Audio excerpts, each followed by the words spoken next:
Bueno, buenos días nuevamente, un gusto volver a estar aquí con ustedes y muy entusiasmada por esta siguiente plática sobre el nearshoring y las cadenas de suministro. Tenemos un panel realmente de lujo.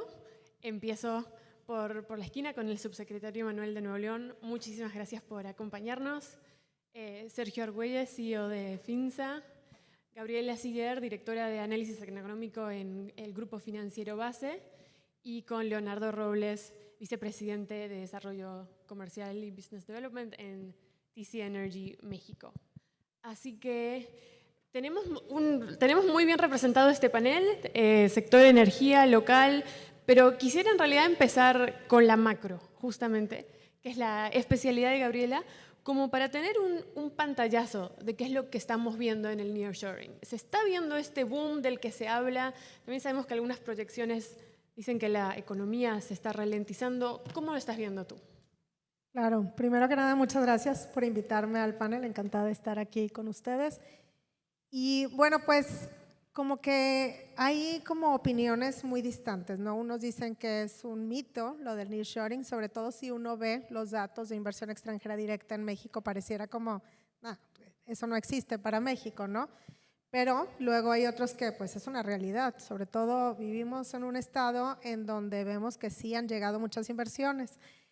¿De qué tamaño es esta oportunidad? Porque es una realidad, el nearshoring. Basta ver que, bueno, pues hay una guerra comercial entre Estados Unidos y China. Pareciera que eso se iba a quedar en la administración de Trump, pero hemos visto que ahora con Biden y que seguramente va a seguir con quien sea el siguiente presidenta de Estados Unidos.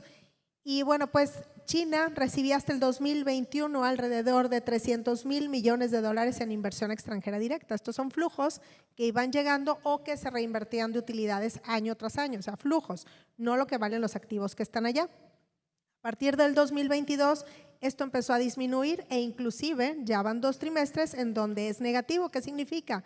Pues que si esos flujos ya no se están reinvirtiendo o llegando a China, se están yendo a otras partes del mundo. De ese tamaño es la oportunidad del nearshoring. La cosa es, pues, ¿cuánto estamos recibiendo en México? Muy poco.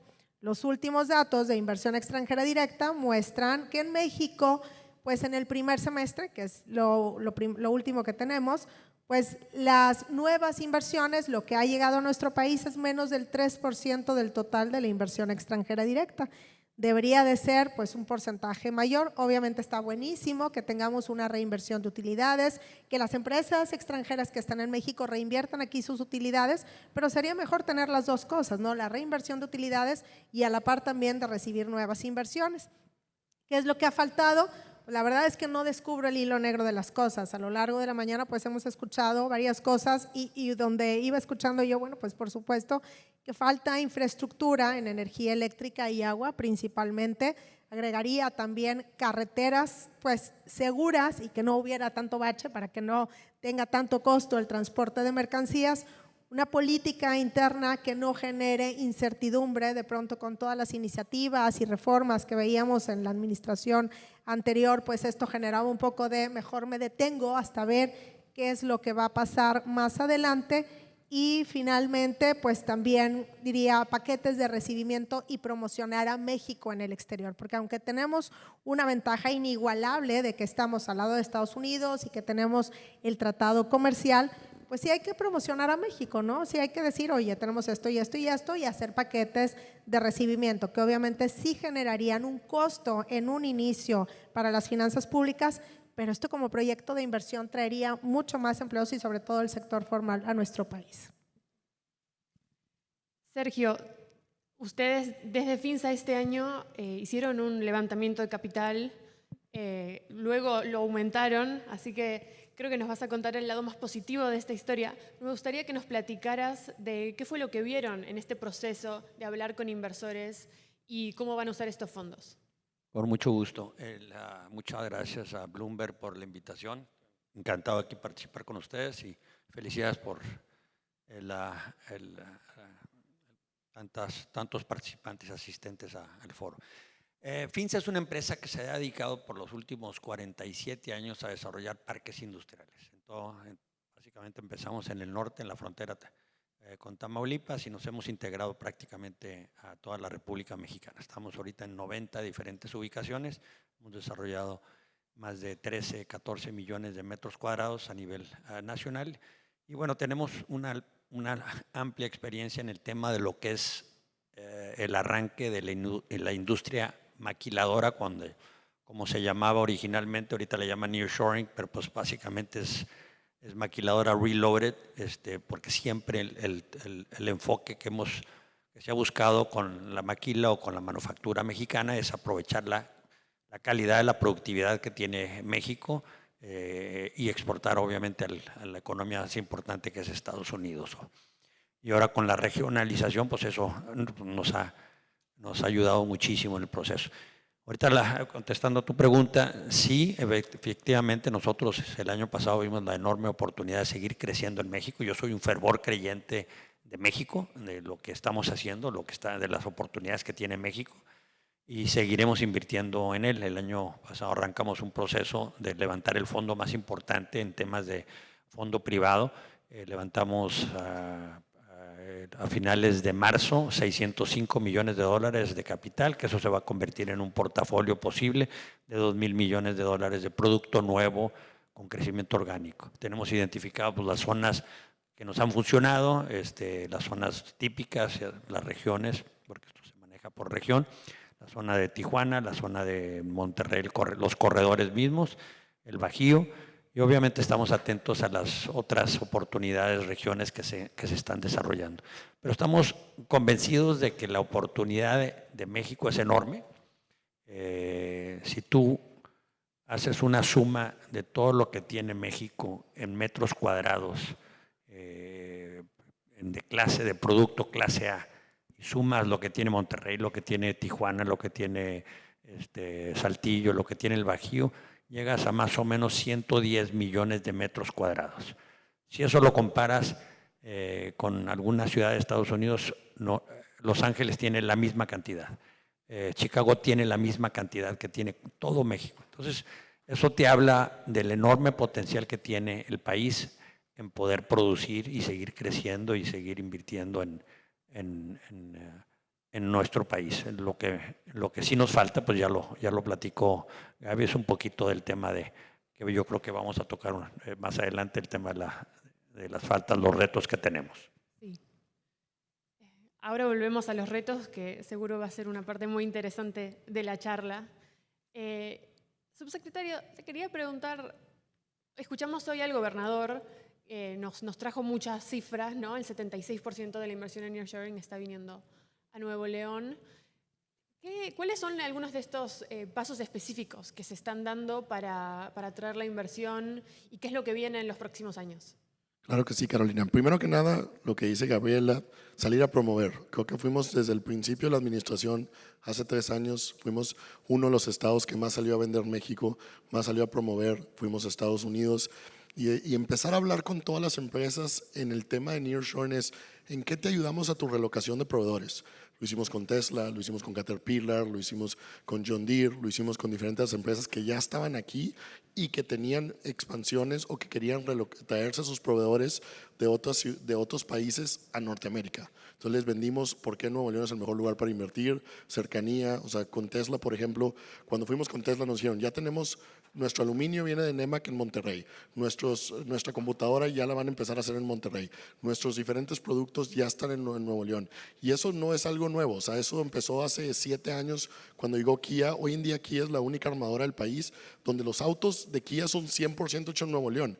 Y ya casi tenemos más de 70 proveedores de Tesla en Nuevo León que ya están produciendo y siguen expandiendo. Entonces lo mismo pasa con Caterpillar, lo mismo pasa con diferentes empresas tractoras que nosotros las llamamos, que constantemente estamos en diálogo con ellos para traer esas inversiones de sus proveedores y que les conviene estar cerca de aquí y que están poniendo sus corporativos en Estados Unidos, sus corporativos en Texas.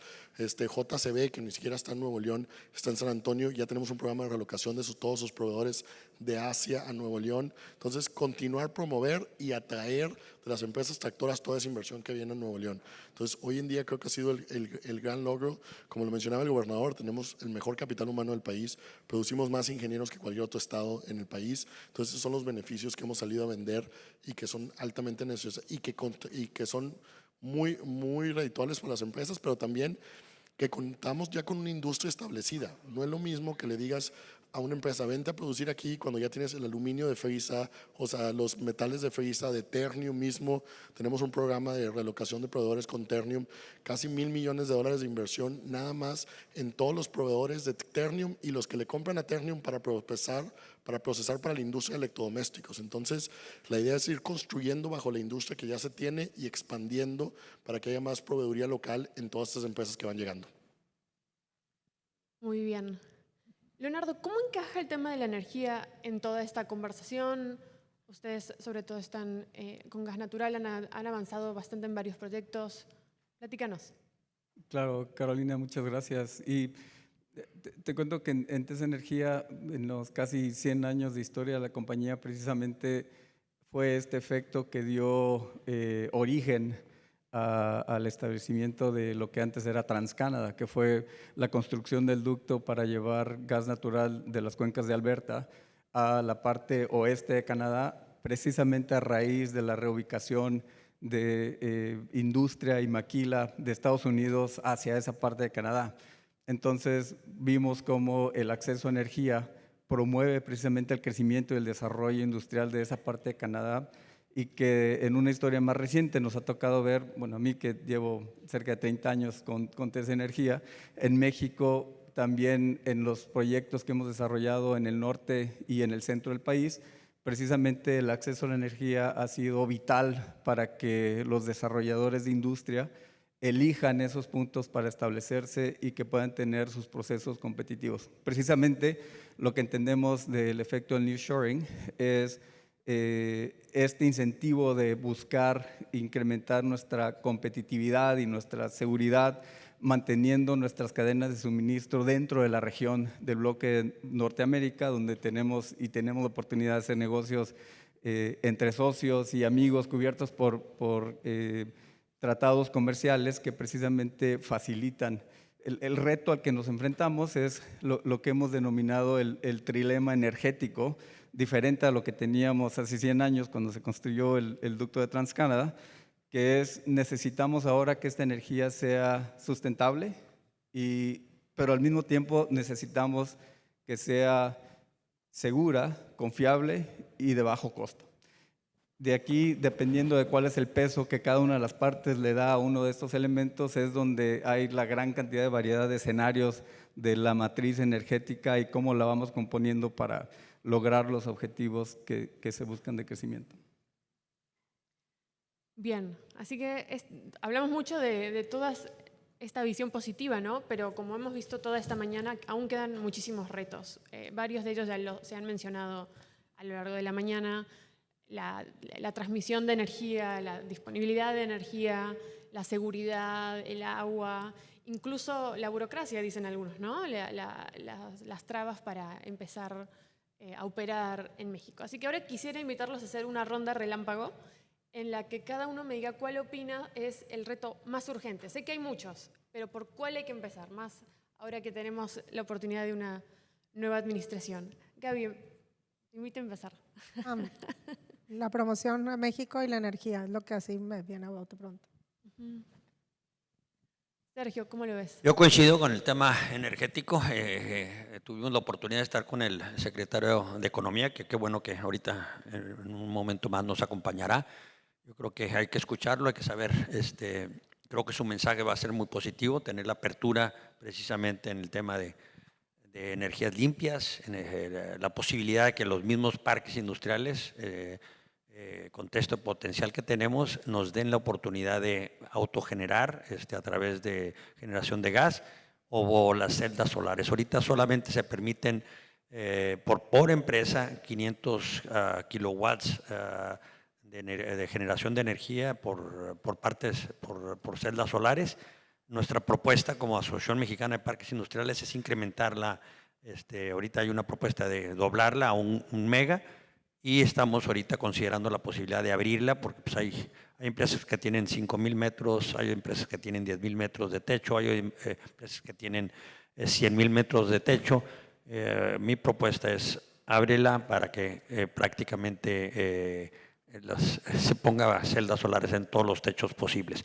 Y obviamente el tema de seguridad, y eso se lo mencionamos también al secretario, el tema de seguridad no hay que desatenderlo. Nosotros recibimos a los inversionistas que llegan interesados para revisar las opciones de México y lo primero que nos preguntan es el tema de seguridad.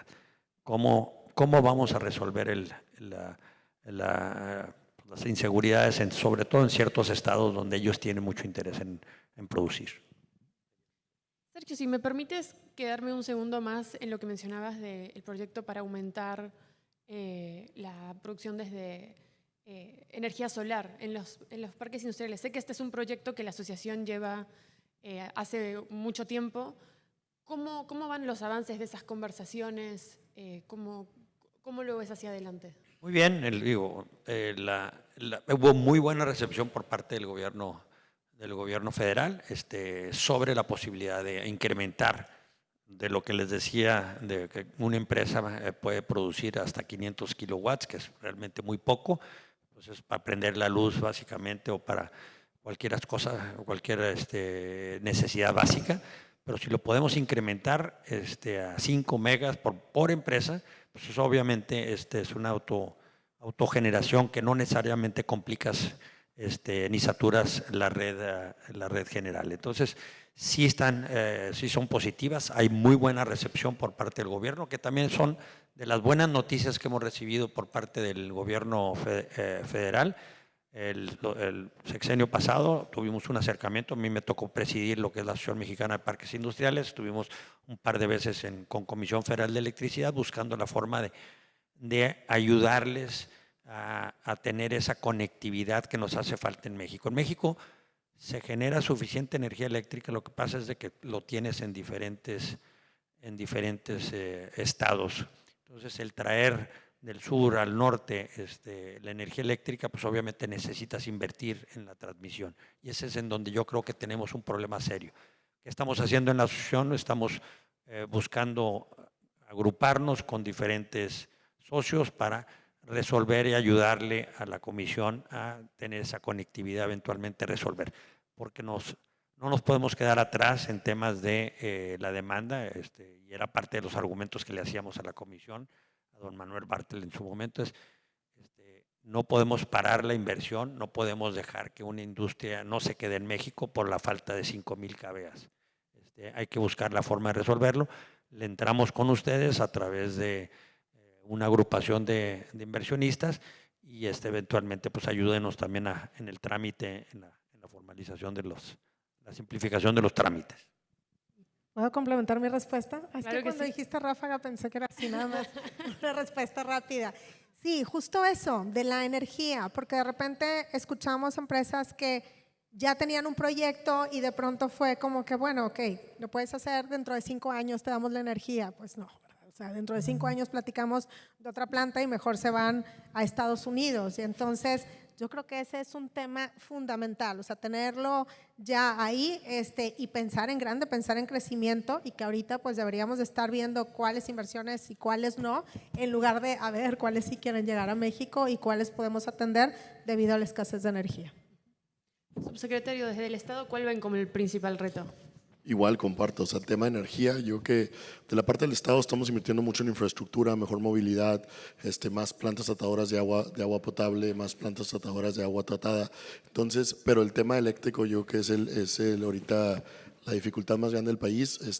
Felicito a los parques industriales de Nuevo León que se han puesto las pilas en agruparse e invertir en la infraestructura, que es una infraestructura que los privados la ponen, la construyen y se la donan al CFE. Entonces la verdad es que se pusieron las pilas en conseguir, hay como 1,000 megawatts de diferentes subestaciones en construcción que los privados han hecho, pero aún así creo que liberar el tema de energía, como dice Sergio, de que se puedan extender más paneles solares. Ahorita creo que en el estado en 6 años sacamos el permiso de un solo parque solar de 7 megawatts de una empresa de aires acondicionados.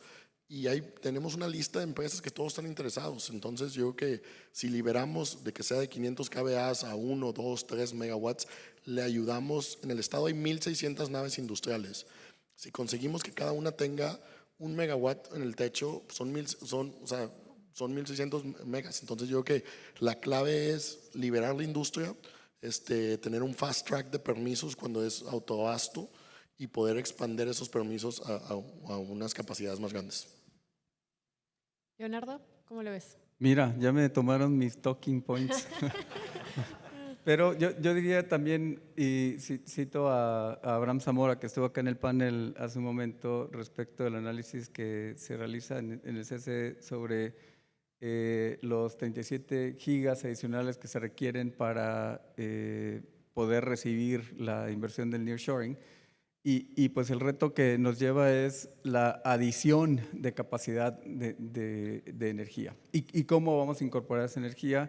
Nuevamente haciendo el balance de cómo la vamos a mantener de manera confiable, cómo la vamos a mantener de manera redituable, y resaltar pues qué es y cómo vamos a atender el tema de la política de gas natural. Es innegable el rol que tiene el gas natural en términos de su confiabilidad y también de que es escalable, y que también pues tenemos esta cercanía con pues la fuente en este momento más abundante y de más bajo costo en el planeta, que es el sur de Texas y la cuenca de Oaxaca, y la conectividad que tenemos actualmente para el suministro precisamente de la demanda que se espera. Para complementar nada más, el tema de gas natural es uno de los beneficios que tenemos en el estado. Hoy en día es más barato traer el gas natural del sur de Texas a Monterrey que llevarlo a Houston a que se venda en el precio del index. Entonces tenemos precios por debajo del index de Houston en gas natural, y eso que Texas continúa a ser el productor número 1 en gas natural. Entonces yo creo que es una gran oportunidad. Aquí estaba Máximo de Ternium, que tienen 1,000 megawatts en ciclo combinado, lo mismo Kia, 250 megawatts en ciclo combinado. Es una gran fuente de energía que podemos utilizar. Siguiendo con el tema del momento político en el que estamos, Sergio, te quería preguntar, porque durante la campaña la presidenta Claudia Sheinbaum habló de una meta de construir 100 parques industriales en su sexenio. ¿Cómo podemos poner en contexto este número? ¿Es viable construir 100 parques industriales en un sexenio? Sí, sin duda. Sí fue un compromiso que hizo la nueva presidenta al arrancar su sexenio. Yo creo, no tengo duda de que se pueden construir. La Asociación Mexicana de Parques Industriales, para darles un poquito de referencia, principios antes de la pandemia, en el 20, había 276 parques industriales, ahorita hay 460. Solo en la agrupación, que representa más o menos el 88, el 90% de los parques a nivel nacional, traemos ya con nombre y apellido, ubicación, de 72 parques industriales ya en desarrollo. Entonces el reto de 100 parques industriales no hay tema, se puede lograr. Los principales retos van a ser precisamente lo que ya platicamos, sobre todo el tema de energía, pero también la simplificación de los procesos. Ahorita, para construir un nuevo parque, antes nos tardábamos 6 meses en trámites, ahorita tenemos que pasar por 32 diferentes procesos de trámites, no solo a nivel municipal, estatal o federal, sobre todo en temas de la autorización de la Semarnat, las mías y demás. Entonces, esos 6 meses se han convertido en 2 años. Si queremos realmente ser ágiles en el proceso de la construcción de estos parques industriales, necesitamos buscar la forma de trabajar con el gobierno federal, y esas mismas peticiones, estas mismas inquietudes se las hicimos llegar al secretario de Economía para que de alguna forma u otra busque y nos dé la oportunidad de tener una ventanilla única o un acceso especial para los trámites y resolver y agilizar el proceso de los trámites. Igual estamos haciendo aquí con el gobierno del estado, también igual para poder agilizar los procesos, porque no nos podemos quedar atrás en esta carrera que tenemos y la oportunidad sobre todo que tiene México de construir estos desarrollos y atender esta enorme demanda que tiene Estados Unidos, que no necesariamente va a estar ahí siempre. Subsecretario, desde el Estado, ¿qué prioridades en conjunto trabajan con el gobierno entrante de la presidenta Sheinbaum? Yo que las mismas compartimos. Estuvimos hace un mes con el secretario Ebrard y agradecemos que venga también a este tipo de foros y nos dijo que iba a tener una ventanilla única para todos los trámites que estén atorados de ver cómo hacer un proceso de fast track. Lo hicieron en el proceso de vacunación que lideró el secretario Ebrard. Están pensando replicarlo para el tema del nearshoring y creemos que es el mejor beneficio, o sea, ayudar a todos los parques en agilizar todos los trámites. Nosotros de la parte del Estado tenemos una ventanilla única que ayudamos con todos los trámites estatales, agua, medio ambiente y todo lo que se necesite, calles, accesos y demás. Entonces creo que ese es lo más proactivo que hemos visto en esta administración, que desde antes de comenzar ya están muy interesados en el tema de nearshoring y cómo apoyar a la industria que sea más eficiente en sacar estos trámites y acelerar el proceso para aprovechar el momento de México. Leonardo, en su primer discurso la presidenta Sheinbaum habló de su interés de que para fin de su sexenio el 45% de la generación de energía venga de fuentes renovables. Conectando eso con la infraestructura de gas natural del país, ¿a cuántos años estiman que estamos de tener que convertir las plantas de carga básica a plantas de pico consumo de punta? Me pongo un poquito técnica, pero siento que es un tema importante, sobre todo pensando en con qué porcentaje de generación que provenga de renovables se vuelve importante esta transición en la infraestructura existente. Claro. Esa es la pregunta de los 45,000 millones de dólares. Bueno, creo que vieron por ahí el artículo de Scott Squires, donde entrevista a algunas personas que dan algunas proyecciones de cómo ven que se dé esta implementación. Yo no quisiera aventurarme a predecir cómo será, y estamos, al igual que muchos acá, sosteniendo la respiración, esperando el Plan Nacional de Energía para ver un poquito más de manera táctica cómo vamos a lograr este objetivo. Pero resalto lo que comentaba Guillaume en el panel anterior acerca de la importancia de tener metas que impulsen nuestro actuar y que estas metas pues, sean agresivas para lograr estos objetivos.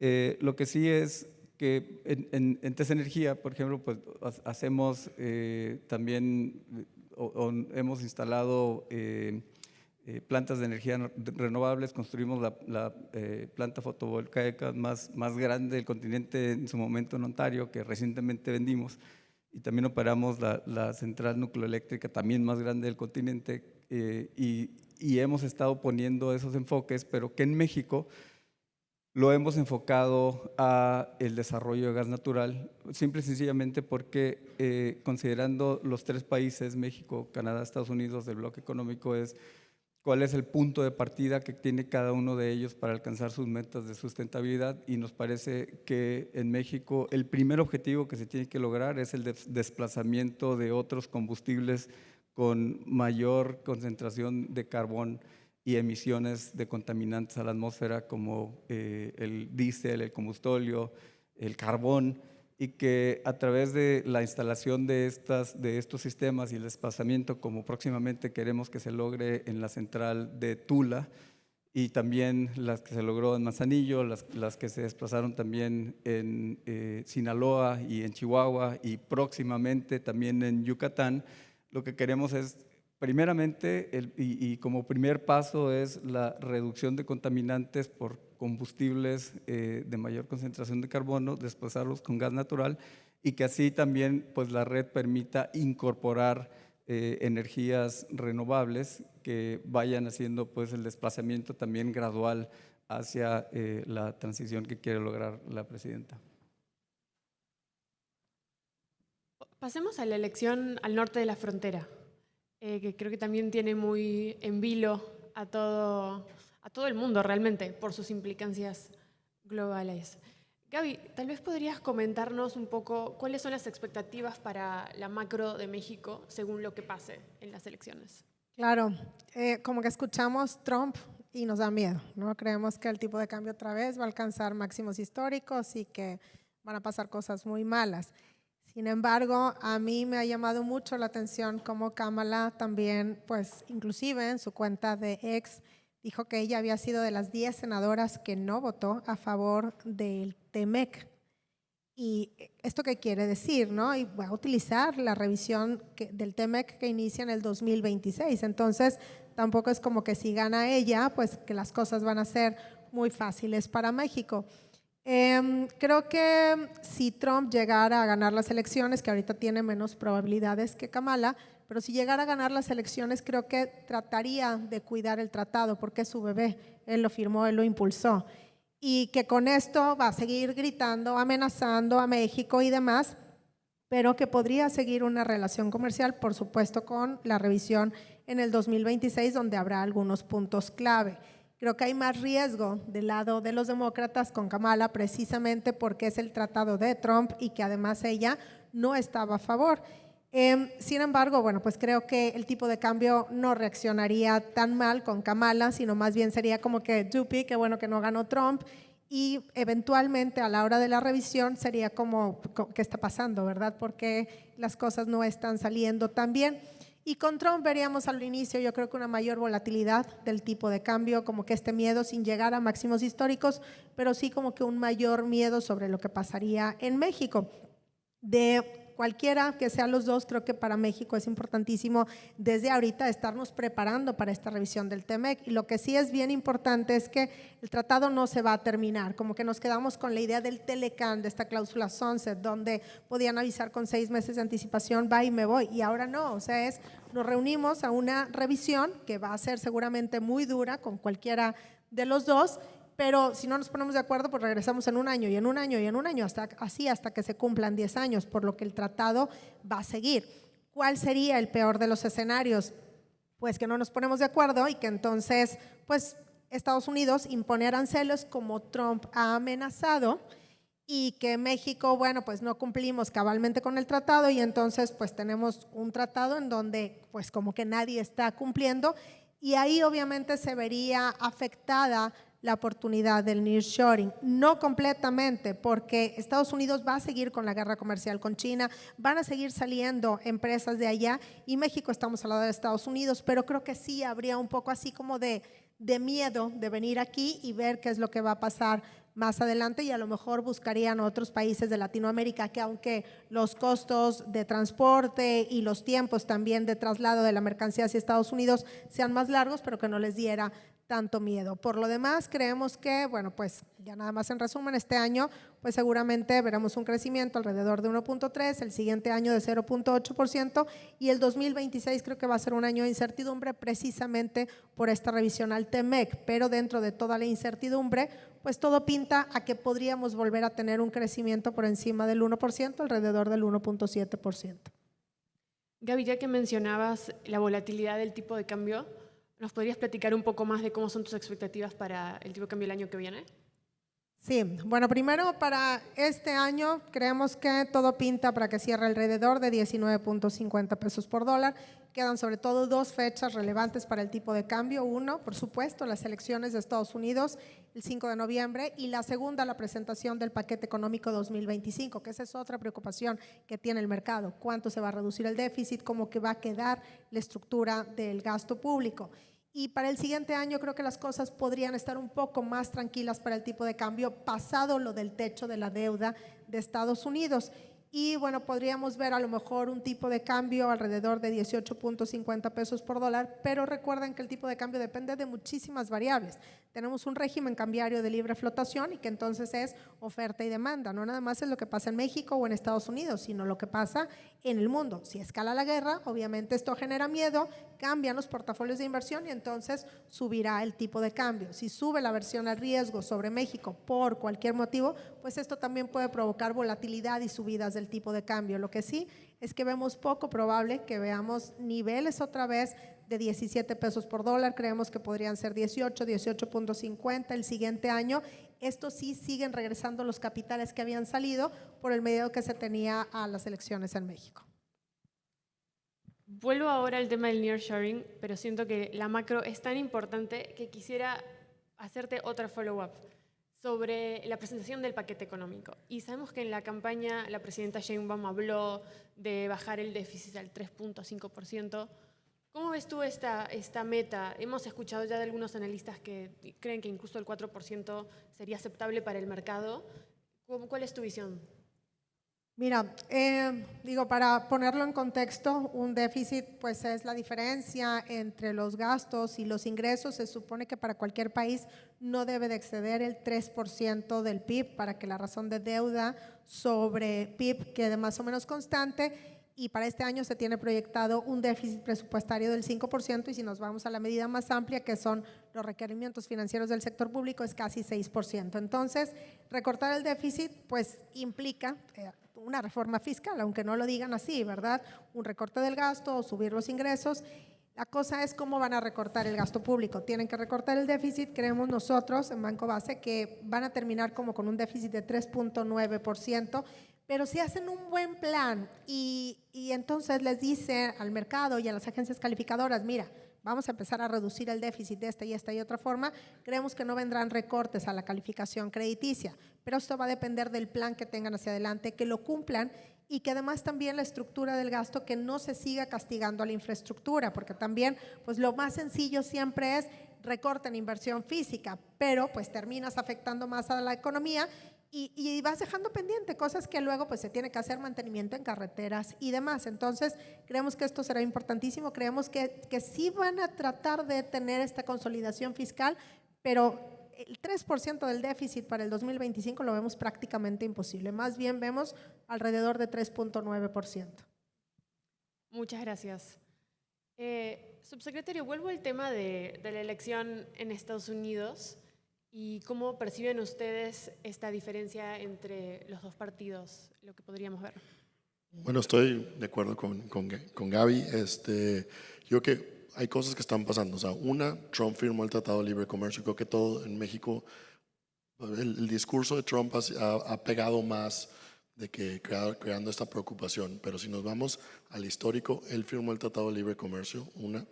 Dos, él puso las primeras tarifas a los productos chinos, que creó y empezó este efecto nearshoring que al final nos ha beneficiado. Entonces, yo creo que si gana Trump, al contrario, nos puede beneficiar más, porque lo que hemos hablado con sus equipos es de que él está muy enfocado en cambiar la regla de origen, hacer más contenido del producto local para que sea hecho en México, y poner más aranceles a ciertos productos asiáticos que favorecen a la industria por el tema de acero, que lo que decía Máximo ahorita, de ternium, aluminios. Creo que todo eso, los requisitos que tenemos de empresas que van llegando, de lo que necesitan comprar, aceros y aluminios son el número uno de las cosas que tienen que comprar localmente. Entonces creo que eso puede detonar que la industria local siga creciendo más y nos traiga un beneficio local. Del lado de Kamala, yo creo que las cosas van a ser como más estables también. O sea, no veo mucho cambio en el tema del TEMEC en el 2026. Entonces eso es lo que esperamos más o menos nosotros de nuestra perspectiva. Subsecretario, y algo que llegamos a ver en el 2018 fue que el presidente Trump llegó a cerrar algunas fronteras temporariamente, ¿no? Y eso tuvo costos muy grandes para las empresas, para los estados, para el país. Es un escenario que no sabemos qué tan probable sea, pero me imagino que ustedes igual se preparan para una situación así. ¿Cómo la afrontarían? Bueno, creo que el que terminó cerrando las fronteras creo que fue el gobernador Abbott de Texas. Pero y una de las cosas que establecimos un diálogo, yo que menos de 12 horas ya habíamos reabierto nuestra frontera del Puente Colombia, demostrando que teníamos diferentes niveles de seguridad para asegurarnos que toda la carga que pasa por ahí es muy proactiva, que somos el primer puente que tiene el programa de CityPad de despacho continuo, donde en vez de exportar de México e importar a Estados Unidos, haces los dos procesos combinados del lado americano. Yo veo mucho más inversión en tecnología, más rayos X para eficientar el transporte, para hacer que el cruce fronterizo sea más eficiente y más eficaz y más sustentable. Porque si hoy vemos la parte más sustentable de la logística, son 5 horas los camiones parados en la frontera que no pueden cruzar. Entonces, y todo eso se minimiza con más tecnología, más inversión en el tema de revisiones en puentes fronterizos. Muy bien. Bueno, otro de los temas en cuanto al nearshoring que ha buscado impulsar el anterior sexenio, y sabemos que es parte de los planes también para el siguiente, es el desarrollo del sur-sureste del país. Leonardo, quería preguntarte a ti, sobre el proyecto que tienen ustedes del pipeline para llevar gas natural y la importancia para el desarrollo del sur. Claro, y justo la semana pasada me tocó estar en un panel con el senador Mauricio Vila que comentaba acerca de la relevancia que ha tenido este proyecto del desarrollo de Puerta al Sureste, que hicimos en alianza con Comisión Federal de Electricidad para llevar cerca de 1.4 mil millones de pies cúbicos día de gas natural hacia el sureste, llegando a Coatzacoalcos y posteriormente en Paraíso, Tabasco, para conectarse después a otra infraestructura, incluyendo la expansión del gasoducto Mayacán de ENGIE y llevar el suministro de gas natural a las centrales de energía eléctrica, que ha sido, como él lo denominó, un parteaguas en el escenario energético del sur-sureste del país. Citando el estudio que hace el IMCO acerca de los estados que han tenido acceso a gas natural, como Nuevo León y después las regiones del Bajío, que han tenido acceso a suministro de gas natural, su Producto Interno Bruto ha crecido 50% más en promedio que los estados que no han tenido acceso. Y entonces el senador Vila hacía la proyección de que entonces Yucatán estaría en condiciones ya de competir también con Nuevo León y con el Bajío. Veremos cómo se da ese desarrollo, pero lo que sí es relevante es las oportunidades que esto genera para el sur-sureste del país, que efectivamente se había quedado rezagado con el resto del país, y uno de los elementos, como platicábamos al inicio de la charla, ha sido precisamente el acceso a la energía. Entonces, discutíamos algunos datos para la península de Yucatán, la oferta de energía que tiene el sur-sureste, aproximadamente 50% menos que los estados del norte, y aproximadamente un 40%, entre 15 y 40% más caro que el resto del país, lo cual pues cuando una persona o alguien de industria está decidiendo dónde colocarse, pues es un factor que precisamente aleja cualquier inversión de colocarse en estas regiones. Ahora con este proyecto, pues precisamente lo que se logra y lo que se pretende lograr es bajar el costo de la energía, hacer las condiciones más competitivas y junto con otros elementos que se tienen que dar para poder atraer cadenas de suministro, que tienen que ver con lo que ya comentaban mis compañeros panelistas en materia de inseguridad, que me parece Yucatán también ha dado pasos muy importantes para lograr condiciones de seguridad que alientan la colocación de inversión, en materia logística y que también son de largo plazo, trenes, el corredor interoceánico, pero si medimos, por ejemplo, la distancia, si lo que se tiene que capturar es el mercado del este de Estados Unidos, pues la distancia de Yucatán a la Florida es aproximadamente la mitad que lo que nos tomaría, por ejemplo, de aquí ir a Florida, y que todos esos elementos con el tiempo nos parece que van a ir sentando los cimientos para un crecimiento económico y desarrollo social importante de la región. ¿Y podrías platicarnos de un poco el timeline de cómo van estos proyectos y cuándo realmente se podría ver que ya puedan estar operativos, o sea, que estén recibiendo gas natural? Claro, y bueno, pues por supuesto que son proyectos de gran escala que han ido por fases, en donde la primera parte del gasoducto marino que trae gas del sur de Texas hacia Altamira y Tuxpan, que entró en servicio en el 2019. Posteriormente en Tuxpan conectamos el gasoducto de Puerta Sureste y en el tendido en el mar ya se concluyó en este momento con el 100% de la campaña de tendido en el mar y estamos proyectando la conclusión de obra mecánica hacia finales de este año para iniciar ya con la puesta en servicio, iniciar con el suministro de molécula con las instalaciones existentes que se tienen en el sureste mientras se desarrolla el proyecto de expansión de energía Mayacán para el Cuxtal 2 para llevar ya el suministro hacia la península. Así que son proyectos, como decías, que tienen una larga duración. Sí, y bueno, me refiero al desarrollo, por ejemplo, este sistema de puerta al sureste que es más o menos poco más de 700 kilómetros de tubería tendido en mar profundo, semejante al gasoducto que nosotros hicimos en el 2019 del sur de Texas, Tuxpan.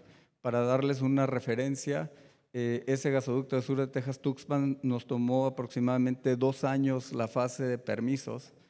El gasoducto de Puerta al Sureste nos está tomando 2 años la conclusión completa de permisos y también la implementación del proyecto y puesta en servicio.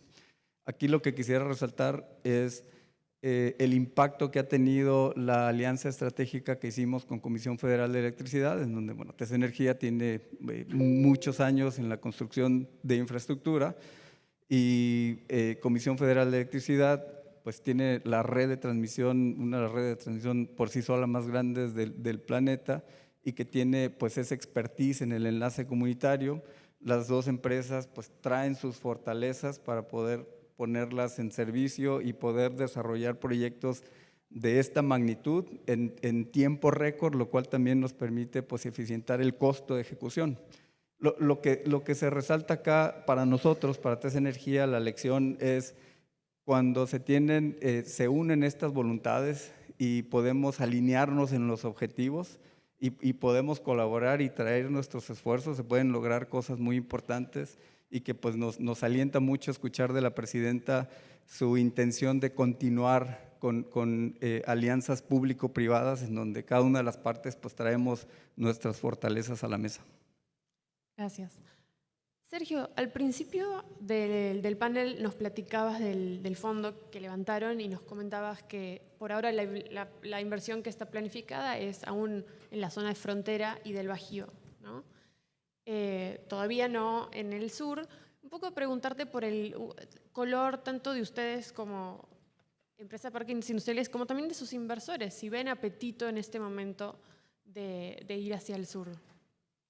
Sin duda sí hay, pero antes de contestar tu pregunta, no me puedo quedar en el panel sin contestar y meterme un poquito a la plática de las elecciones de Estados Unidos, porque la veo un poquito diferente. Yo lo sí veo en el presidente Trump una persona disruptiva, una persona inestable que nos puede generar muchísimos peligro al ambiente internacional, y eso me preocupa muchísimo.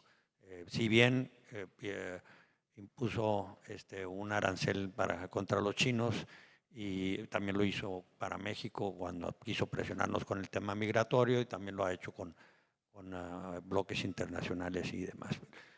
Yo creo que el tema aquí esencial es si llegara Trump, yo vería un tema más delicado por lo inestable que puede ser el presidente. Si llega Harris, si bien Gaby votó en contra del Tratado de Libre Comercio, lo hizo y ella lo ha aclarado, ella lo hizo por razones que le faltaron, según su entender, le faltaron más definiciones a temas que le preocupaban, temas ambientales, temas laborales y demás. Entonces, creo que eventualmente pues, se ha dado cuenta que esta alianza, esta región no puede vivir una sin la otra.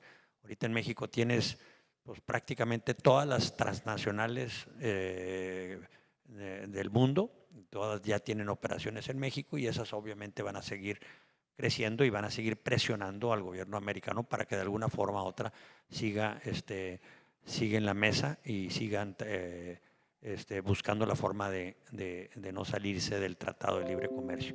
Y eso también a México pues nos va a poner cierta presión para que nuestros gobernantes vean la necesidad de cumplir con las reglas establecidas en el Tratado de Libre Comercio.